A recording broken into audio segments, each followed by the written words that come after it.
Ladies and gentlemen, viewers all around the globe, potentially, a very warm welcome to this afternoon's lunchtime live web chat. For those of you who don't know me, my name's Dan Harding. I'm the head of music performance here at the University of Kent.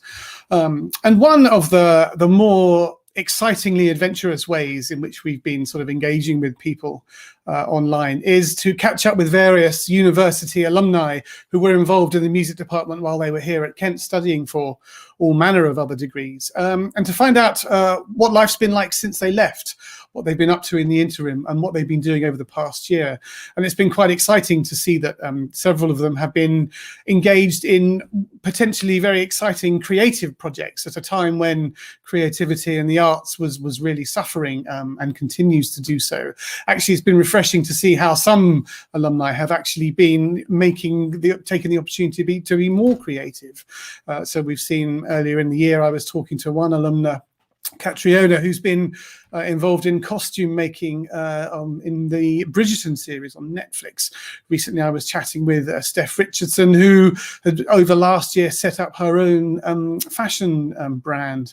So it's really exciting to see how people are taking the opportunity to be more creative. And the same is true of my guest this afternoon. Lena used to be a music scholar here at the university while she was studying drama and history. So obviously had a very creative and very challenging times with kind of doing 2 degrees, but also being involved in extracurricular music making. And she's been recording music recently as part of putting together her first album. And I'm very pleased to welcome her into the studio to have a chat about her first single, which is going to go live at midnight tonight. So wherever you're watching, I know we've got viewers internationally tuning in from Germany and so on, wherever you're watching from, although we won't hear it, please give a very warm welcome to my guest this afternoon, Lena. Lena, welcome to the studio. Hi. Nice. Can I say before we start that you possibly have the most impressive background of any of the people to whom I've been speaking. What on earth is that wonderful fireplace? It's one of the fireplaces in my yoga studio in Brighton. So it was either this or a white wall, so I chose one of the fireplaces instead. And certainly the right choice, I think. It's visually very engaging, and nice to see that sort of ornate. Is it marble? Looks like it might even be marble. I'm not sure if it is, but let's pretend that it is. Of course it is. Yes, only the best trappings for your studio. So your single "Hold My Heart" is going to go live at midnight tonight. Tell us a little bit about the background to that, because you've had quite a journey reaching this point. I know, haven't you? Yeah. So it's actually "Hold Your Heart," which I just realised we've got it on one of the titles. We've got it the right way, but yeah. So it's "Hold Your Heart." Yes, so the background to this song, there's quite a few stories behind it, but the main one is that the melody of the chorus of the song comes from a melody that my dad used to sing to me both before and after I was born. Mm-hmm. It's the first song that I ever heard, really, the first melody I ever heard. Both of my parents kind of came across it through a couple of buskers. It's a traditional Irish tune. And we haven't been able to locate it, so I haven't been able to credit it for the song. Right. So if anyone recognizes it, let me know. And so it just felt like a really nice way to begin kind of my music journey in terms of putting it out there into the world. The idea behind it is also that in Indigenous societies, every child gets a song. So before they're born, they have a song of their own, and at any challenging times in their lives, the community comes together and sings that song for them. So my dad and I kind of I think it might have been my mum who found it, but somebody came across kind of that story of it's a certain African tribe, especially where they do that. And so I asked my dad, what was my song? I can't remember it. And so he sent me a recording on a WhatsApp message of him humming it. And I kind of reconnected to it straight away. It really calmed me down, just as he said when I was first born and I was crying, he held me and sang that melody to me and I stopped.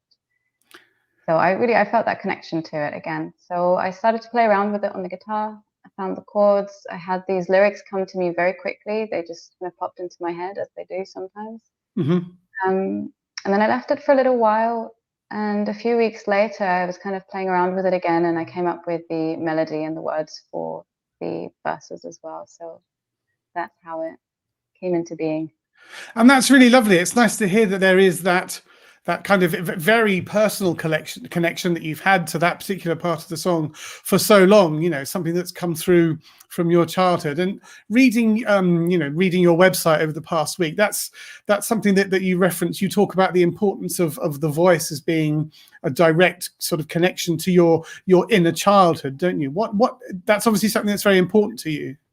Yeah, I think that, you know, again, kind of going back to Indigenous societies, they say that the minute soul loss happens, so kind of a disconnection, which will often manifest as illness or something else, is when we stop singing, stop dancing, stop dreaming, and stop telling stories. So I really feel that, you know, when you watch any small child, they're always singing. If there's music on, they will join in, they'll sing and dance to it. And at some point in our lives, a lot of us stop. So I myself kind of had that moment after I left university where for a few years I stopped singing. And that was actually very painful as someone who had that in their lives from the very beginning. And so coming back to it has felt, and it was necessary for me to come back to it to really reconnect to the inner child and the child that I was, to let that come out. A lot of my music comes from breath work as well. So I've been working with the breath intensely over the last 2 years. And much like kind of plant medicines and so on, you do experience kind of an altered state of consciousness through that. And for me, a lot of those experiences went back to my inner child, which I feel a lot of my songs are a way of kind of letting her sing, letting her speak. Because I mean, you singing was very much a part of your life here at the university, wasn't it? You were in chamber choir, and there's also photographs, I think, somewhere of your singing as part of the Jazz at Five. That was my favorite part. The Wednesday Jazz at Fives that we used to do at 5 o'clock on the little stage and so on. So obviously, music and singing is something that's accompanied you right the way through your life. It's almost as though it's been leading up to the point where you're able now to sort of liberate that in terms of recording an entire album. Yeah.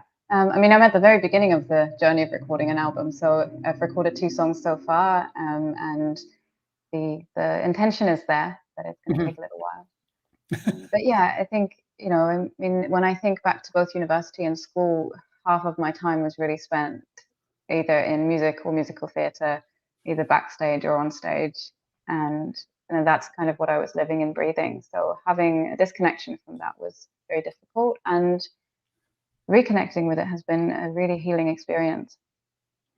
And I think that's particularly important for people who've you know, they've had that musical expression, that musical creativity running alongside as part of their life all throughout childhood, all throughout school, and, you know, coming here as you did, you know, you had it running as part of your degree as well. So you get used to having that creative outlet, don't you, and that creative thread running alongside everything else that's going on in your life as well. It's that sort of wonderful balance between the demands of adulthood and the demands of academic studies or something, against, you know, the sort of the ability to take time away from that and be creative.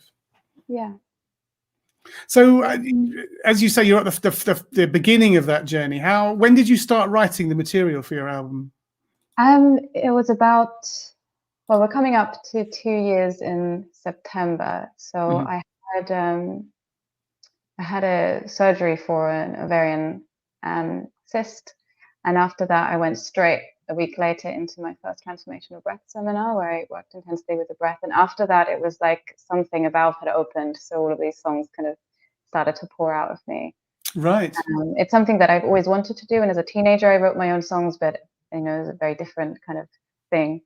And yeah, it's almost like someone had broken the dam and it just started to flow. And since then, it's been a really nice journey, actually, just to allow myself to express myself in that way. Because I'm listening to your track this morning again, as I've been doing since we decided that we were going to do this session. There's a lovely kind of almost like a sort of tranquil melancholy, if I can, if I can put it like that. There's a lovely kind of restfulness about it, but it's got some kind of underlying something running through it that means that it's not just a sort of zone out and just kind of float away. There's a lovely sort of emotional heart lying at the center of the song. Is that something that you find is in the material that you write? Yeah, a lot of it is. So a lot of it is very kind of heart-centered. I've noticed that a lot of my songs are quite sad, but not all of them. So the next one that's coming out in August is actually quite a cheerful song and quite uplifting. Again, it's about a barking dog in the background. He obviously agrees. She wants to have her say too. Yeah, so it's a lot of it is about kind of, again, the inner child, but it can be the sadness that the inner child experiences, but also the kind of pure joy and bliss. Mm-hmm.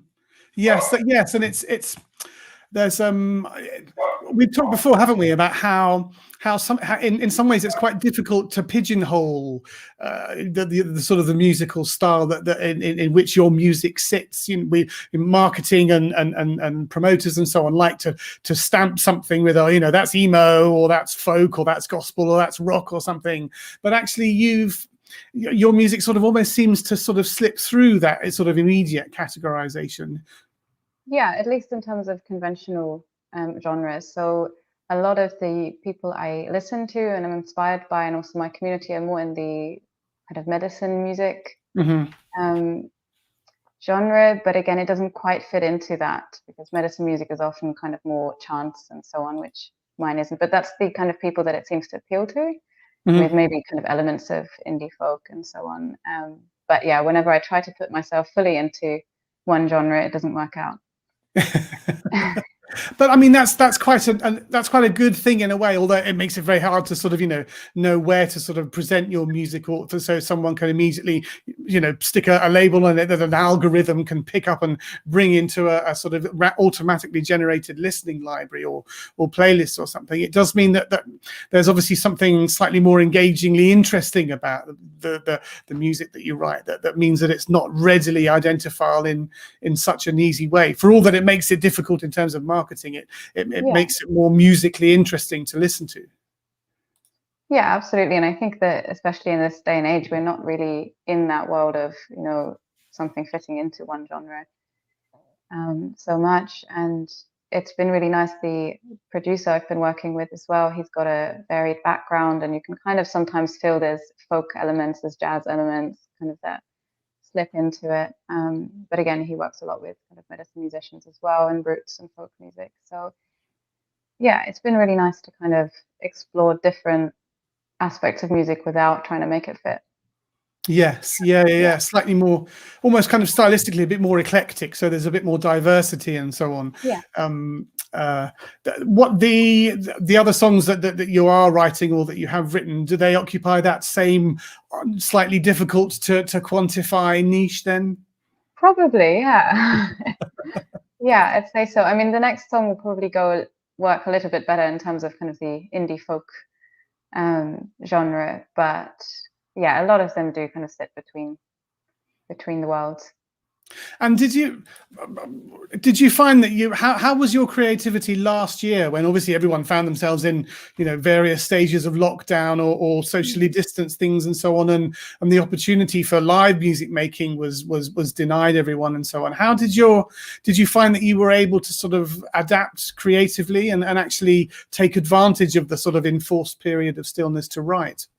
Yeah, definitely. I'd say especially for the first lockdown, which I actually quite enjoyed. The weather was gorgeous. It was all quite new. We were outside a lot, and I spent a lot of time writing music.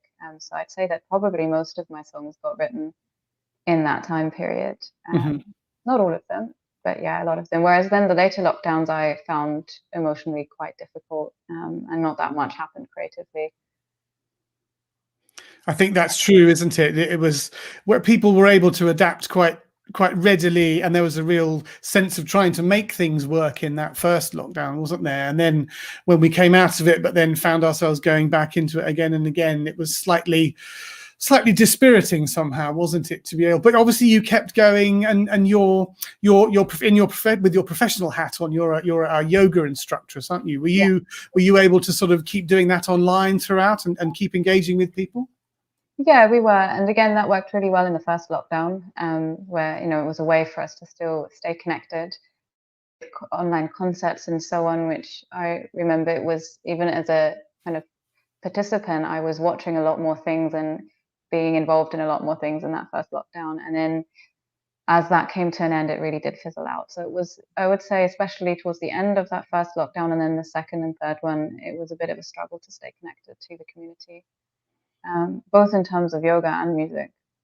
Yeah, yes, that's right. I mean, it's music in particular that needs that kind of engagement with the live audience, doesn't it? And the live listener, and that sense of electrical connection between performer and audience and so on. It's very hard to recreate that in an online way and so on. But you, am I right in thinking that you've actually got, fingers crossed, so after July the 19th, you've actually got some live performances to which to look forward? Yes, I've got a few festivals coming up in August. One of them just got confirmed yesterday, and they're all kind of out in nature, and a lot of them are fairly small, so hopefully they'll be able to go ahead. And yeah, I'm quite excited about that.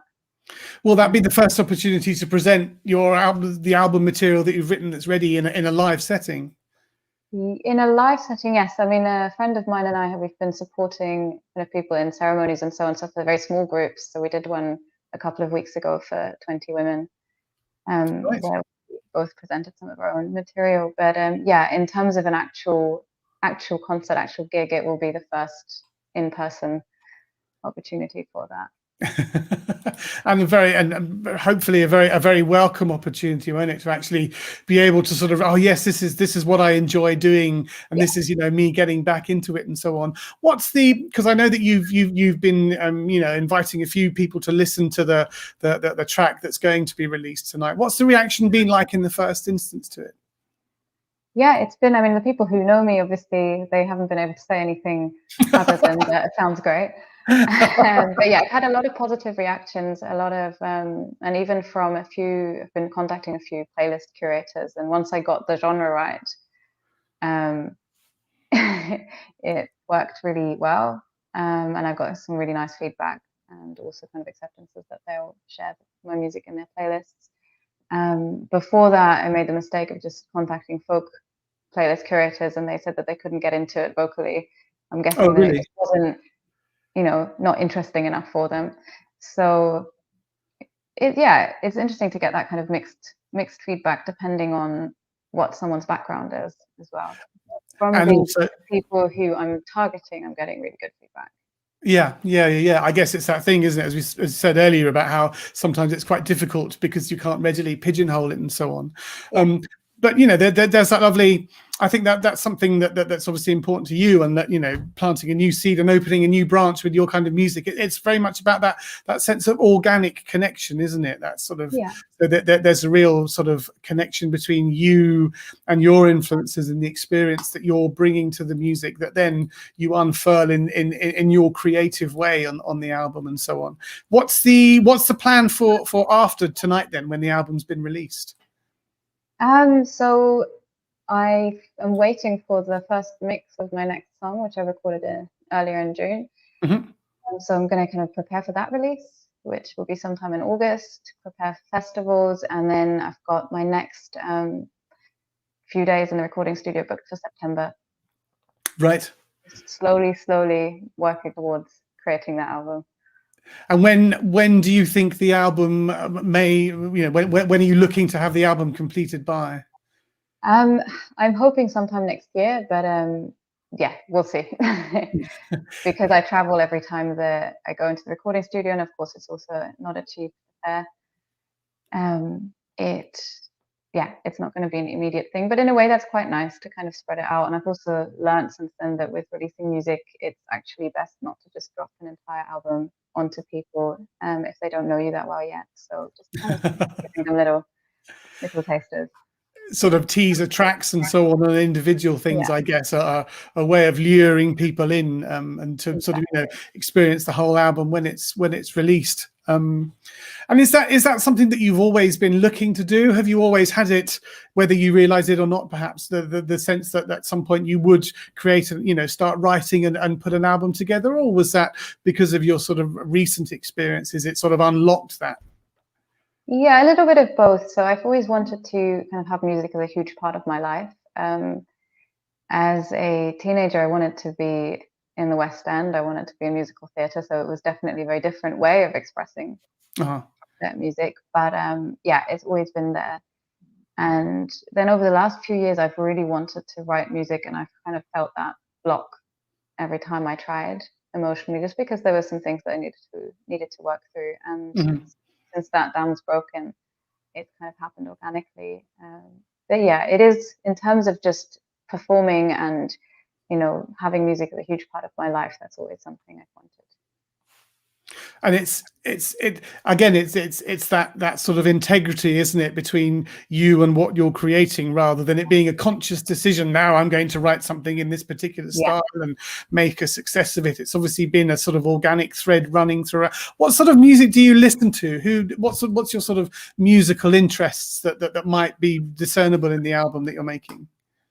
Again, that's where I'd say a lot of it is kind of the more alternative medicine music community. So there's one singer-songwriter that I've been listening to a lot called Nessie Gomez, who's released a really beautiful album about 5 years ago. But then in other senses, I'm very open in terms of what music I listen to. I've enjoyed different styles at different times in my life. There's certain types of music that I don't like, so it's more that. Yeah.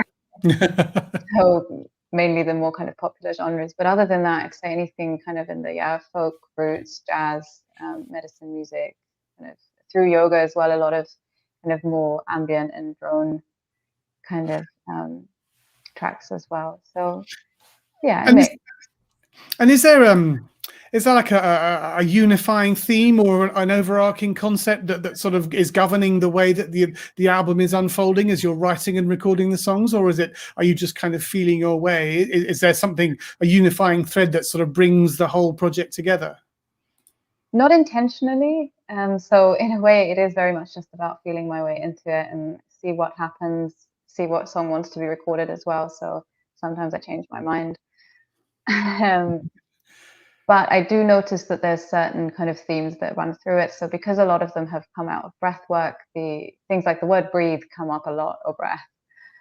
A lot of them are more kind of nature themed as well. And again, the image of kind of inner child and so on come up as well. So there are a few themes, definitely. And I do want it to do more than just be an entertaining kind of, piece of music. I want it to get people to connect to something a little bit deeper.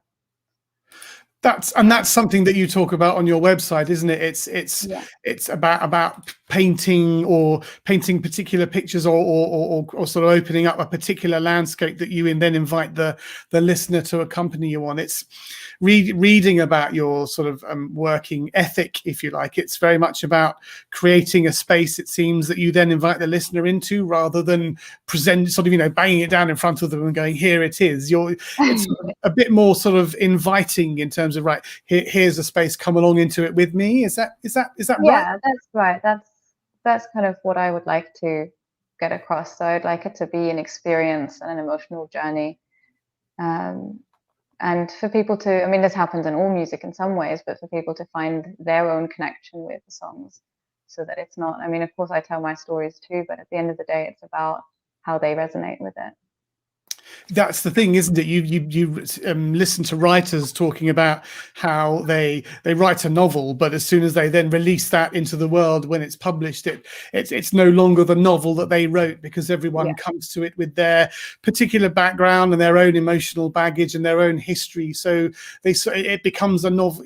Everyone makes it into a personal novel somehow. So your own sort of authorial control over it is something that you, I guess, have to accept, that you surrender as soon as you present it to the reading public, or in your case, the listening public. But presumably that's something that you're happy to, or that you're keen to do, because your music is about creating space. Yeah, absolutely. I mean, I think it happens, as you said, with anything, and it's something we have to accept as part of any kind of birthing or creative process. their own creations. They just kind of come through us in a way. But yeah, I do kind of intentionally want that to happen. And that's quite nice, isn't it? Your kind of emotional honesty, and perhaps that's what makes certainly the track that I've been listening to makes it engaging, because there's an emotional honesty that sort of resonates with the listener. There isn't a sense of contrived artifice or keeping the listener at arm's length or something, or hectoring them with some kind of instructional or informative message. Actually, it's about sharing your own sort of emotional integrity, and that's something that hopefully listeners will then respond to. Yeah, definitely. And in terms of what music I listen to, maybe that's the best answer as well, is that any music that has that kind of quality where I get to listen through something. Yeah. So the next single comes out in August, and then will there be a sort of, presumably not a Christmas album? It doesn't sound like you write that kind of. No, it's definitely not going to be, and there's no way it'll be ready by then. So I'll record the next one in September. So after the August release, I'm looking at sometime in the autumn, and then loosely planning another one in November, and then that will be it for this year probably.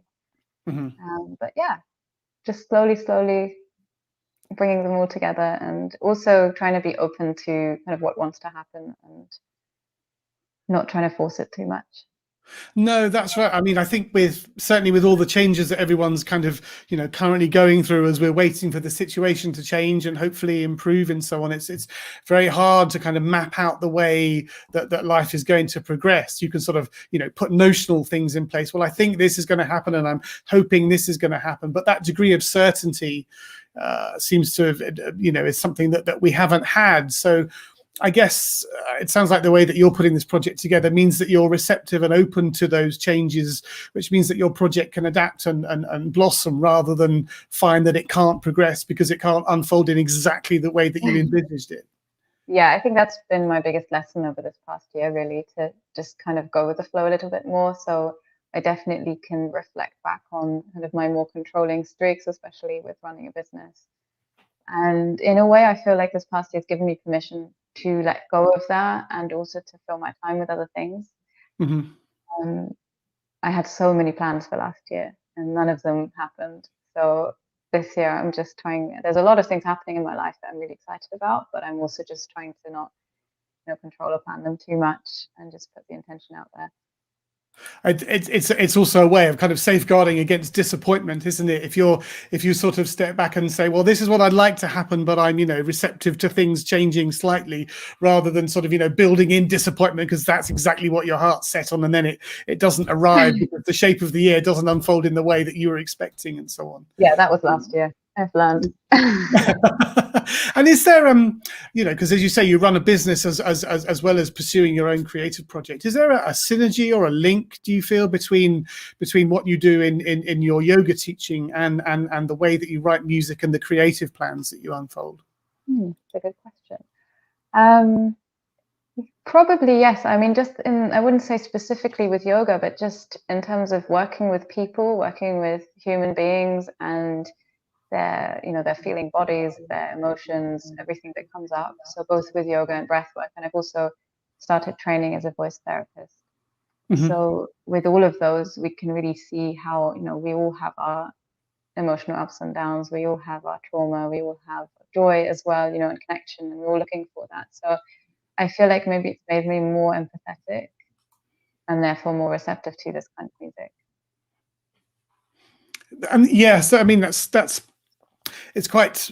I guess it's quite difficult to be able to balance, running a business with the sort of the business demands and so on top of that, as well as find space for your creative project. So it's, in a way, that it's nice that one informs the other, and there is that sense that although you're kind of you're doing your training and your teaching, actually there is a sense in which that is connected to the creative path that you've got running alongside it.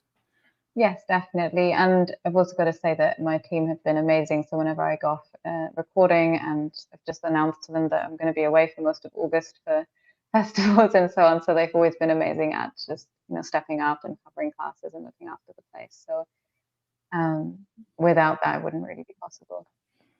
It's good. It must be reassuring that you've got that kind of support network behind you that occasionally offers you these small pockets of time where you can go off and pursue some creative ideas. Yeah, absolutely. So that's a real blessing to have that. Lovely, fantastic. Well, as we come to the end of this session, just remind listeners where they can go in order to hear your single this evening when it comes out tonight. Yes, so it will be on all the major streaming platforms, so Spotify, iTunes, Amazon Music, and all of that. I'm also going to upload it to Bandcamp tomorrow if they want to listen to it and buy it directly from me, then that is also an option. But yeah. And then you're off performing, hopefully, touch wood, in sort of outdoor festivals in August, and then recording again in September. Yes, that's the plan. Fantastic. Oh, well, if we can, we should catch up in September and find out how the festivals went, and have a sneak preview of the second single before it comes out. Amazing. Yes. Fantastic. Well, anyway, Lena, thank you very much for taking the time to sort of chat to us today. It's been lovely to catch up with you, and it's great to hear that you've got this creative project unfolding. So I look forward to hearing the album sometime in the spring, early summer next year, maybe. Maybe a bit later. Bit later. Give me a bit more time. Yeah. But Ed, thank you very much for joining us. It's been lovely to see you. Thank you.